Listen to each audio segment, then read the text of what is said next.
Agora, nós vamos falar da vírgula no vocativo.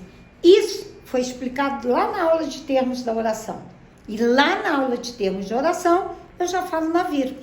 Então, aqui é a confirmação do que eu falei lá atrás. Vírgula para isolar o vocativo. O que é vocativo? A quem você se dirige. Ele tem 3 posicionamentos.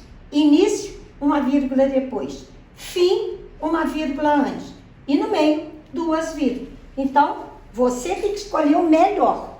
Eu sugiro início e fim, porque no meio nem sempre fica legal. Então, José, como doce, estou me dirigindo a ele. Está no começo, vírgula depois. Como doce José, está no fim, vírgula antes. Agora aqui, coma José, o doce, está no meio, 2 vírgulas. Quebrou a sequência entre o verbo e o resto da frase.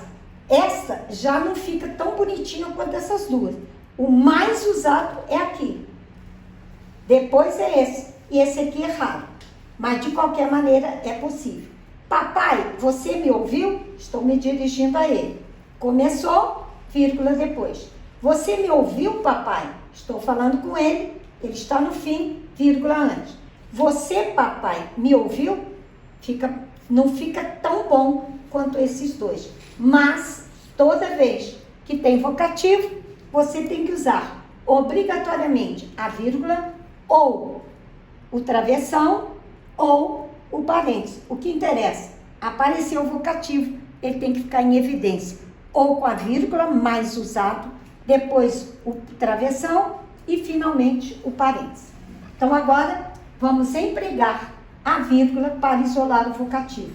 Carlos, pegue a caneta para mim. Estou me dirigindo a ele, está no começo, vírgula depois. Pegue, Carlos, a caneta para mim. Está no meio, 2 vírgulas. Não ficou tão bonitinho. Pegue a caneta para mim, Carlos. Está no fim, uma vírgula antes. Então, vocativo sempre tem 3 posicionamentos. O do meio é o menos usado. Alunos, ouçam o que eu tenho a dizer. É o mais usado, no começo com vírgula.